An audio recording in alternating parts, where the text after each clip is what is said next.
सध्या पंचायत सीझन 4 हा चर्चेचा विषय. बरेच जण बोलताय हे गंडलंय. तर त्यात पहिला रिझन काय, कथेचा वेग कमी, म्हणजे फार हळू चाललाय असं वाटतंय. सेकंड काय, राजकीय ट्रॅक जास्त झालाय. एक फर्स्ट सीझन आणि 2 सीझनपेक्षा याच्यात जास्त राजकारण झालंय. थर्ड म्हणजे प्रल्हाद पांडेचं दुःख. फोर्थ म्हणजे अभिषेक आणि रिंकीचं न होणारं संभाषण. त्याच्यामुळे प्रेमाचा ट्रॅक कमी झालाय.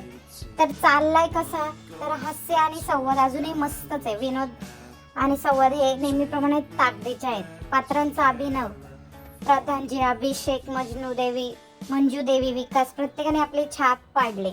ग्रामीण जीवनाचं वास्तव, गाव पातळीवरील राजकारण, समाजव्यवस्था भावनिक उत्तम दर्शवले. डायरेक्शनचं काय, शोची निर्मिती मूल्य अजून दर्जेदार आहे. तर मेन म्हणजे काय, मंजू देवी इलेक्शन हारते, तर हा नेक्स्ट सीझनचा एक ट्रॅक असू शकतो.